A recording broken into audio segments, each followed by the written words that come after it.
So hello everyone. Forum MKS में आपका बहुत बहुत स्वागत है। जैसा कि आप सभी को पता होगा, नीट एप्लीकेशन फॉर्म 2025 बहुत ही जल्द यहाँ पे रिलीज होने वाले हैं। तो ऐसे में जो काफ़ी सारे प्रिय विद्यार्थी हैं उनकी इंक्वायरी आ रही थी हमारे पास, सर कि नीट का फॉर्म भरने के लिए 10वीं में कितना परसेंटेज यहाँ पे होना चाहिए। इसके अलावा जो यहाँ पे डोमिसाइल सर्टिफिकेट हो गया, कास्ट का जो सर्टिफिकेट हो गया, ये कितना पुराना चल सकता है, क्या ये हमको नया बनवाना होगा। इसके अलावा जो सिटीजन सर्टिफिकेट है उसका क्या रोल रहेगा। ये सारी इंक्वायरी आपकी आ रही थी क्योंकि आपके सारे कमेंट हमारे द्वारा देखे जाते हैं।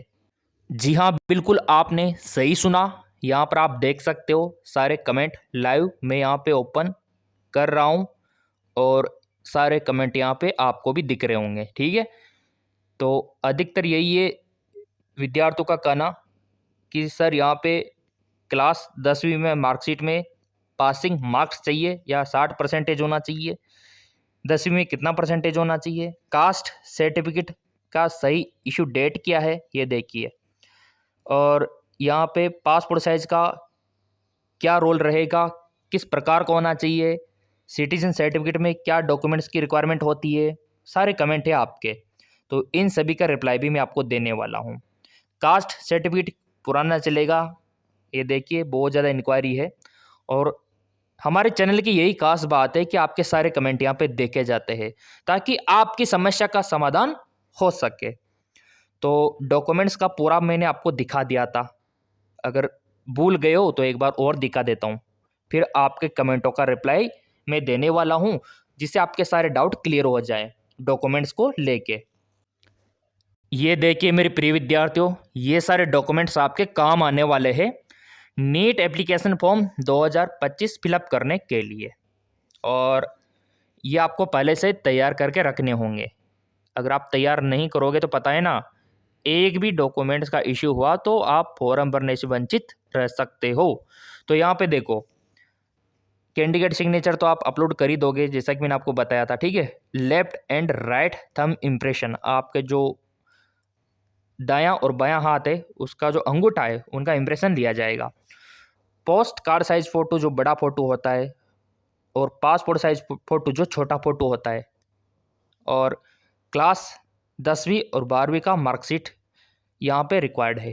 12वीं का अगर मार्कशीट नहीं है तो कोई दिक्कत नहीं है ना, पर 10वीं का तो होना ही चाहिए क्योंकि 12वीं में तो अभी आप स्टडी कर रहे होंगे बहुत सारे, तो 12वीं का मार्कशीट यहाँ पे ज़रूरी नहीं है। ठीक है, सिटीजन सर्टिफिकेट हो गया, ये भी इतना रिक्वायर्ड नहीं है, मैं आपको बताना चाहता हूँ, कंपलसरी नहीं है ये वाला। ठीक है, और कैटेगरी सर्टिफिकेट ये तो है। ठीक है, और अगर आप विकलांग हो तो उसका सर्टिफिकेट फिजिकली हैंडीकैप्ड का, ताकि आपको सरकार छूट दे सके।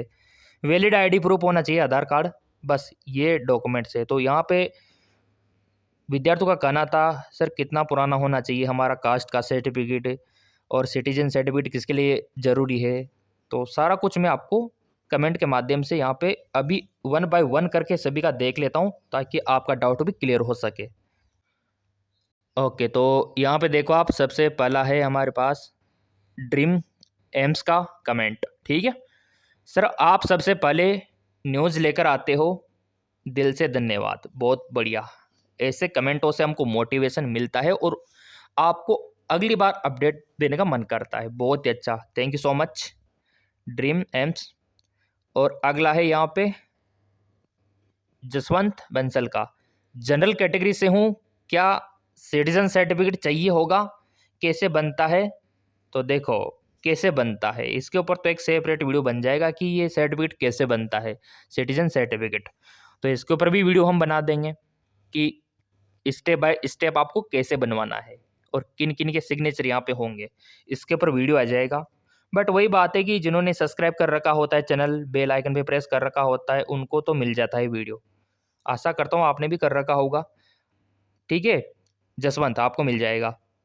शालिनी का कहना है, शालिनी शर्मा का, सर अगर किसी के थंब इम्प्रेशन नहीं आते हैं तो क्या करें। बहुत अच्छा क्वेश्चन। कोई इशू हो रहता है बहुत सारों को, तो थंब इम्प्रेशन नहीं आता उनका, तो कोई दिक्कत नहीं, फिर वो फिंगरप्रिंट ले लेंगे। अगर हाथों का नहीं आता तो पैरों का ले लेंगे, लेकिन ये ही आपकी पहचान है। नहीं तो अगर आपके जगह कोई दूसरा एग्ज़ाम देने चला गया तो कैसे पहचान करेंगे? इसीलिए थंब इम्प्रेशन या फिर फिंगरप्रिंट का इम्प्रेशन ज़रूरी है। ठीक है शालिनी शर्मा, आशा करता हूँ क्लियर हो गया होगा आपका डाउट।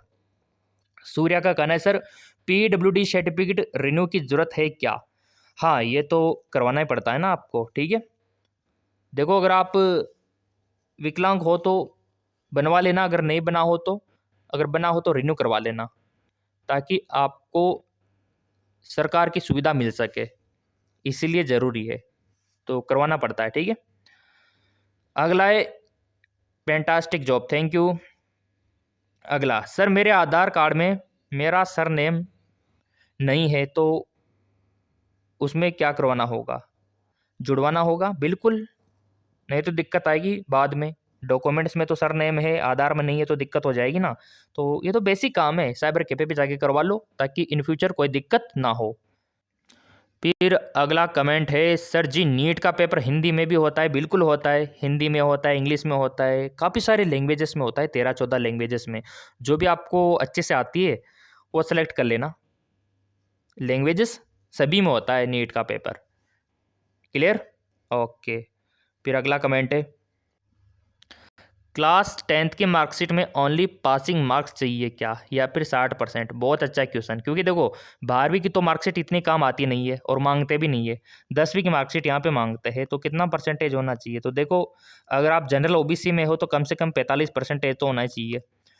अगर आप SC/ST रिजर्व कैटेगरी में आते हो तो 40% इतना सा तो होना ही चाहिए। और ये क्या है, ये पासिंग मार्क्स ही है लगभग, और इतना सा तो होता ही है हर किसी का। अगर नहीं होगा तो फिर नीट में जाने का भी मतलब क्या? क्योंकि जो ब्रिलियंट स्टूडेंट है, जो काफ़ी इंटेलिजेंट है, वही जाते हैं, और इतना सा तो इसको रहता ही है 10वीं में, तो इतना सा तो आशा करते हैं आप सभी का होगा। अब यहाँ पे MR जफ्फर का कहना है कि कास्ट सर्टिफिकेट का सही इशू डेट बताइए। तो देखो ऐसा है, कास्ट सर्टिफिकेट 6 महीने से पुराना नहीं चलेगा, तो आप उसमें डेट देख लो, 6 महीने से ज़्यादा पुराना तो नहीं है। अगर है तो फिर कोई दिक्कत, मतलब नया बनवाना होगा, जाने दो। और 6 महीने से पुराना नहीं है तो कोई दिक्कत आने वाली नहीं है, अगर है तो फिर नया बनवाना होगा। फिर अगला कमेंट है, पासपोर्ट साइज फ़ोटो, यहाँ पर देखो एडमिट कार्ड में ये क्या लिखा हुआ है इन्होंने, पड़ती है, हाँ एडमिट कार्ड में लगाने की ज़रूरत पड़ती है, बिल्कुल पड़ती है। पासपोर्ट साइज फ़ोटो आपको वहाँ पे भी ले जाना होता है एक, जब आप नीट का जो एग्ज़ाम है वो देने जाते हो ना, वहाँ पे आपको पासपोर्ट साइज़ की ज़रूरत पड़ती है। तो वो छोटे फ़ोटो होते हैं, वो आपको लेके जाने होते 1-2। सिटीजन सर्टिफिकेट में क्या डॉक्यूमेंट चाहिए? सिटीजन सर्टिफिकेट अगर बनवाना चाहो तो वैसे कंपलसरी नहीं है ये, अगर आप डोमिसाइल सर्टिफिकेट मूल निवास यूज कर लोगे इनफ है, मूल निवास अगर वो यूज कर लेते हो तो बहुत बढ़िया। कास्ट सर्टिफिकेट पुराना चलेगा नहीं चलेगा, कास्ट सर्टिफिकेट नया बनवाना होगा। Category certificate and citizen certificate कब बना हुआ होना चाहिए? तो ये तो कब का भी चल जाएगा, लेकिन कैटेगरी सर्टिफिकेट 6 महीने से पुराना नहीं चलेगा। तो बस ये बेसिक आपके कमेंट थे, और भी कर दिया करो कमेंट, आपको लगे ना कोई डाउट तो कर दिया करो, हर सुनवाई होगी हर विद्यार्थी की। तो कर दो कमेंट, आपके मन में कोई पूछ ना हो, किस टॉपिक के ऊपर वीडियो चाहिए, सब कुछ आपको मिल जाएगा। सब्सक्राइब कर लेना चैनल को, और टेलीग्राम को फॉलो नहीं किया है तो कर लेना, लिंक डिस्क्रिप्शन में मिल जाएगा। धन्यवाद।